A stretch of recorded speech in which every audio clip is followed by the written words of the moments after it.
Good day, everybody. Welcome to Canadian music in the 80s and 90s and more. I guess this would fall into the more category, but I'm going to try and make some Canadian content here. I'm very honored to be joined by Midge Ure. Thank you for joining me. I really can't believe Absolute you're. pleasure. Thank you. Um, I guess the reason I wanted to get you on here is, well, one, you recently celebrated your 70th birthday at Royal Albert Hall. How was that? It was great. It's one of those oddities. You think, it's a significant birthday, and you think, well, I might just let it slip by. It might just, Yeah, there's no point in doing it. And then my agent said, look, what do you want to do? I said, well, you do what a musician does. You do a gig somewhere to celebrate it. So the Albert Hall, although it wasn't available for 2 years, all of a sudden came available. And we did that, and people flew in from all over the world to be there and be part of it. It was just fantastic. yeah, I know Brian Adams has been doing a lot of gigs there lately. Our Canadian ambassador here, he's done some like full album performances there. I think it's one of those venues, I guess, in your side of the world that just if you play there, you know you've made it. It's definitely a feather in your cap I've done it. I've done it many times. I've done it under my own steam a few times, but it tends to be where big gala events happen. Right. Say multi artists getting together for the Prince's Trust or something. And I guess the sound is just phenomenal in there. It's they worked very hard at it. You have to think that Queen Victoria built this in memory of Prince Albert, so it was Victorian times. So they built it, and people would make speeches in there with no Right. amplification, and it's Oh, really? huge. It holds 5,000 6,000 people or something. So it was designed for acoustic stuff, not for amplification, not for speakers and stuff. So they spent a long time working on it to get it to sound good for bands to perform in. It now sounds fantastic, yeah. I guess that would kind of be under the category of our Massey Hall here in Canada, in Toronto. I don't know if you've ever heard of it or played there. Um, Ultravox played Massey Hall many years ago, yeah. yeah, well, they just redid the whole Massey Hall as well. They put like millions into redoing the whole thing. They brought back the stained glass windows from back in the early days, and Oh wow. they've done a really nice job. If you, well, I mean, that's another thing I'm here to talk about. You're going on tour this summer, and you're coming to North America. I am. I try and do something, every few years to come out. It's very difficult and um, a difficult and very cost prohibitive thing to do touring Yeah, these days. So this time round, I figured out rather than just coming over and doing a handful of acoustic shows and which is the easy way of doing things. I've developed this band in a box, which it's a keyboard player and myself, sometimes both on synths, sometimes me on guitar, me doing vocals, and a little sequencer unit, a computer that's got some programmed drum parts and the odd synth sample and whatever, and it enables us to go out and play some of the old Ultravox and Visage and solo stuff. are you looking forward to digging into some of that catalog and bringing it to, well, more stages, I guess, over here in North America? Yeah, absolutely. Yeah, I mean, it seems like a reasonable solution to instead of not being able to bring a band over or doing it totally on my own. This seems Right, like a good hybrid, and it enables, as I said, it lets me do not just the hits that people would expect to hear, right. the Viennas and the Dancing with Tears and all of that stuff, um, but some of the deeper cuts that hardcore Ultravox and Visage fans might know.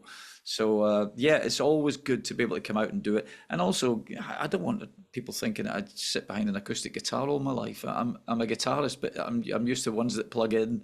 And Yeah. that's a very different animal. And I guess the other reason I really wanted to get this interview in is you're doing some Canadian dates. When was the last time you would have come over to Canada to do some shows? Probably a couple of years ago. I did something just outside Toronto a couple of years back. I've always come to Canada as much as I could. Ultravox's drummer was Canadian, Warren Oh, yeah. Cann. So one of the joys that we had in Canada, we were better known in Canada than we ever were in America, because of that thing you have where Canadian content gets played a lot more Yeah, than outside. So we fell into the Canadian category thanks to Warren, yeah. which is wonderful. So we used to come out quite a lot, doing that because the records got played an awful lot on Canadian radio. I've always felt there was a lot of commonality between Canadians and the UK in their music styles and their just willingness to try something different. The Canadians are much more attuned to what was coming out of the UK, while America was kind of lumbering on, just finding their feet with the whole kind of new wave explosion. Kids driving up to gigs and Trans Ams with, safety pins through the t-shirts, but it's 1980. Yeah. Canada was already on the case. They were picking up, and you had Much Music and all of that stuff. You were picking on it much earlier. And it wasn't, funnily enough, it wasn't just music. There was something social going on. Television was very similar. You had the same sense of Yeah. humour. You'd watch the same comedy programs that we'd watch in the UK. So we had this commonality, whereas America was its own thing and didn't get UK humour. Are you familiar with a lot of Canadian music? Enough. I mean, not too much. I mean, obviously, I've worked with Brian Adams in the past, so everyone knows him. But yeah, the amount of Canadian artists that have come out of there and made massive dents in the music industry. The Joni Mitchell and Neil Young and all of Right. that stuff. It's huge. It's kind of, I liken it to Scotland a lot. Scotland's Hmm. although you guys aren't a small a small country. I know that I used to live in Canada for a bit, and I know that the majority of people living in Canada live within 100 miles of the border. Yeah. So you have these massive expanses of beauty, just like Scotland. But we're a small country, and for a small country, we punched way above our weight when it came to international music creators. So I liken Canada to that.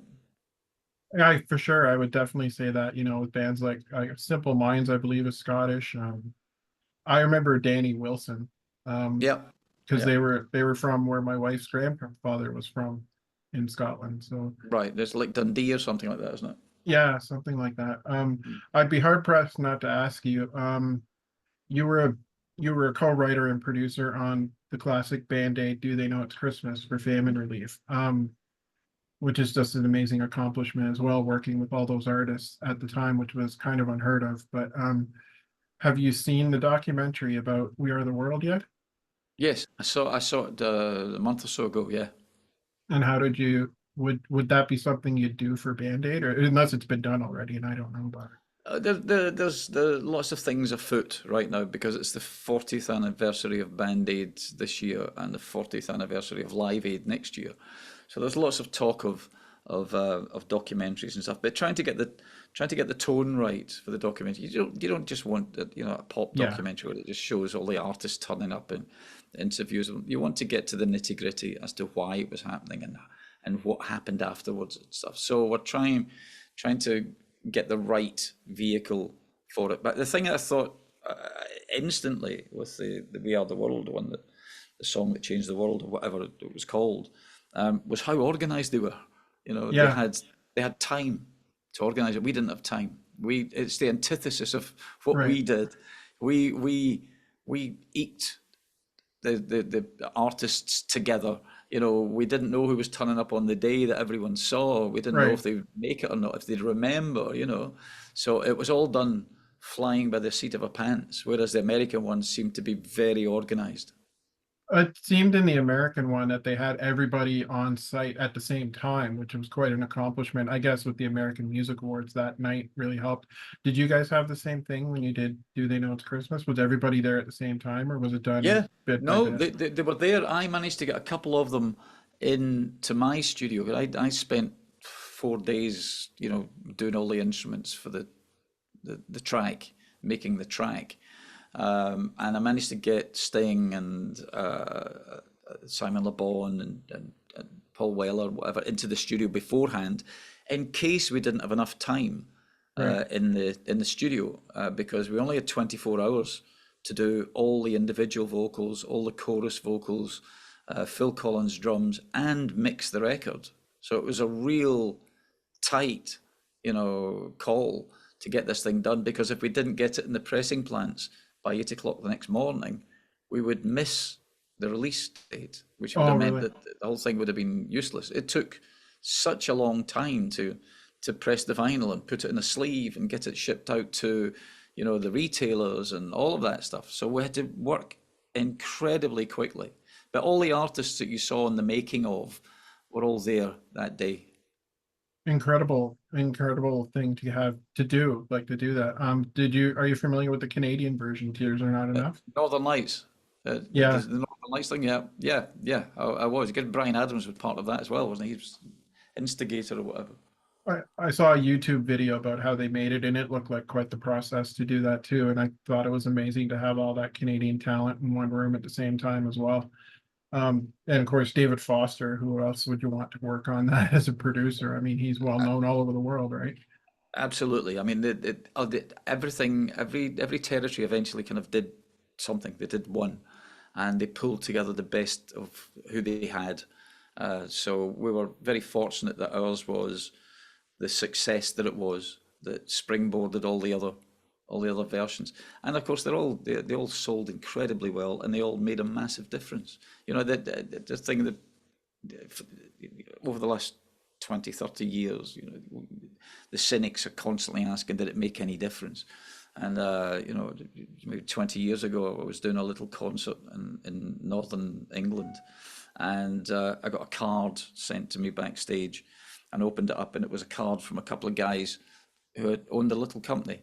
And they said they were so inspired by, Band Aid and Live Aid and stuff that they sponsored a child, and in the card was a photograph of this girl on her graduation day. Yeah. So they'd sponsored her all the way through till she was like 21, 22. And they just said, I thought you'd like to see the fruits of your labor. And I thought that was it. That's the answer. It made a huge difference. Yeah, that's got to make, all the work seem worthwhile when you even just see a sample like that of what help it actually did. Yep. Um, Before I go, I wanted to talk about your musical past. Like, when did you start getting into music? Like, if you can go back that long, like how old were you when you really started getting into wanting to play music and stuff like that? I think it's always been there, So I was born in '53. I lived in a tenement slum in the outskirts of Glasgow in Scotland till I was 10. But we had a radio, so radio was the lifeline. It was the escape route that took you out of the reality you were in, and music could take you anywhere. It's in your head. It Right. was wonderful, and I always had a voice. I could always sing. And I got a guitar when I was 10 and taught myself how to play. And then you meet someone else with a guitar, and before you know it, you've got half a band. You've got a couple of Yeah. guys sitting around a record player, and that leads on to finally joining a full-time band. Even though I'd gone down the the sensible route to start with, be an engineer, be a mechanic, have a Right. trade, have a skill. And I left that to join a full-time band, and that was when I was 18. So that's a long time. So, what would I mean, I listened to some of the music you've done. I mean, you were in Thin Lizzy. You went from, a friend of mine asked me to ask you, how do you go from Thin Lizzy to Visage and then to Ultravox? So obviously you're into quite a vast variety of music. Like, what were you growing up on that gave you that kind of taste or, Yeah, well, like everyone on the planet who's into music, you didn't just, arrive at whatever you're listening to at this moment in time. You didn't right, come in at that level. You started by listening to, pop singers and whatever was in the charts. So in my case, it would be bands like The Who or the Small Faces, who I loved. And then you discover the British blues boom as you're an aspiring guitar player, and you hear John Mayall or Jeff Beck or Eric Clapton, and then all of a sudden something lands on your lap like Ziggy Stardust. All of a sudden you find David Bowie, and there's a wealth of music that you never knew existed, and it rolls like that all the way through your life. And because what you listen to now might be much more adult and sensible and whatever. All of those initial, you know, Yeah. influences are still there. I can still hear bits of Small Faces and things I write, or bits of, Mick Ronson in my guitar playing, and because it never disappears. You might get more adult, and your either your musical vision widens with what you're hearing, or Right. narrows by cutting out a lot of what you don't want to hear. But all those steps turn you into the musician you become. Just like every person, the combination of education, music, books, movies, friends, turn you into the person you become. And Right. we all have the same path, but a different selection of elements that make us. Sure. And you're 70 years old. Do you have any plans on quitting, or do you keep writing? Do you keep producing? Do you want to keep going? I have no reason to stop. If I can't do it and I feel it's a hardship, or I don't want to do it, I'll stop. I don't need to do this. I need to do it for the wrong reasons. I need to do it for, because it's an itch that I have to scratch. I don't need to do it for money. And that's a very fortunate position to be in. Sure. And that's one of the questions that pops up all the time now in the last few years. Are you thinking of retiring? You think, well, I'll retire the same way Sir George Martin retired, which means that he didn't. If I get to the point where I don't feel a buzz before stepping on a stage, it means that something's died. I shouldn't do it again. So therefore, I won't. Surely you retire from something you don't like doing to do something you do like, and I can't find anything that's got to be better than this. It's crazy. No, it's great to hear because I really like promoting these classic artists when they make new music, because I really like listening to what they do now, because I find, as you get older and as you mature, your writing gets different. But I think it's better than some of the stuff you would have done back in your heyday, which people would call your heyday, because I think you turn into a better writer and better musician over the You years. have, you have more to write about. You've got more life experience. Whereas when you're young, starting out, you write about what you think is going to come, what you think it's all going to be about. And as you get older, your time slot left is smaller. So you write about things that are infinitely more important. And it's a different perspective. And you're quite right. It doesn't mean that because the the your brand isn't cool anymore, or isn't in the forefront anymore, or you're not in the charts or whatever, doesn't mean that you stop. It just means No. that you are doing something in a Spinal Tap way. You are Yeah. you are you have a more selective audience. Yeah, that's one way to put it for sure. I never thought about that, but no, it's great to see you're still doing what you do. I love hearing about that because I know you've had a profound influence on a lot of bands over here in Canada that I've interviewed for my channel. I don't know if you've heard of bands like the Spoons or Martha and the Muffins. Yeah. I can definitely hear your influence in a lot of their music, for sure. From whether it be Ultravox or Visage, and of course you can't count out Thin Lizzy at all, but your solo work as well. Like you can hear it in a lot of bands that were getting their start and getting their feet wet in the '80s over here. It's how it should work, isn't it? We're all influenced. Nobody gets into the music industry by not liking music, unless you happen to be on the dark side and you work for a label. So most musicians are, they're inspired by what they hear. That's what makes them want to pick up a guitar or a drumstick or sit behind a keyboard or whatever in the first place. And it should be passed on. You should, I For sure. I wear my heart on my sleeve. I wear my influences on my sleeve, and it's quite right that I should, have a nod of recognition to the people who made me think that's what I want to do. And the amazing thing is that even after all this time, I still pinch myself if I'm in a room with someone that I've respected and admired for years, because you still revert to being the kid walking to school, dreaming of owning a guitar, when you're in the room with someone that you've known all your life but never met. It's incredible. Well, it's great to see you going on tour again too. That's really something to see, and I'm really intrigued by this band in a box thing that you're doing. I think it's going to come off really good. I think it. I wish I'm going to try and get to Toronto and see it, but I don't know if I can. If not, you should really come to the Maritimes with that. Just a suggestion, by the way. Uh, PEI would love to see you play here. But you've definitely had an influence on my musical taste over the year, as vast as it is. So when does it start? You start in is in August, I believe. We're starting early August, August the 7th, I think it is, at Daryl Hall's place in Pauling in New York. Okay. And we're working away all the way around, popping into Toronto and then back round again, and then popping up into Vancouver. So yeah, at some point I'll be able to do. Someone will, contact me and say, "Hey, how about doing some of the middle of Canada as well?" Yeah, for sure.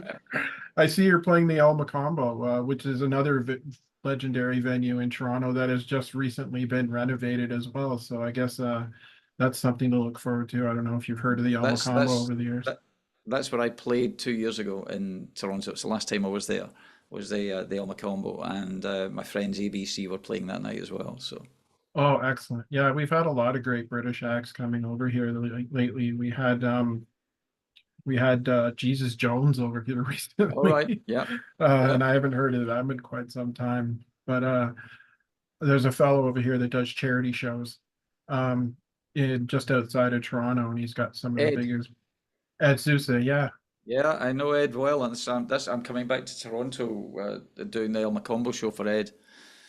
Excellent, excellent. I'm gonna have to try and get back and see that. Anyway, I can't thank you enough for joining me. This has been an absolute honor to uh to talk to you.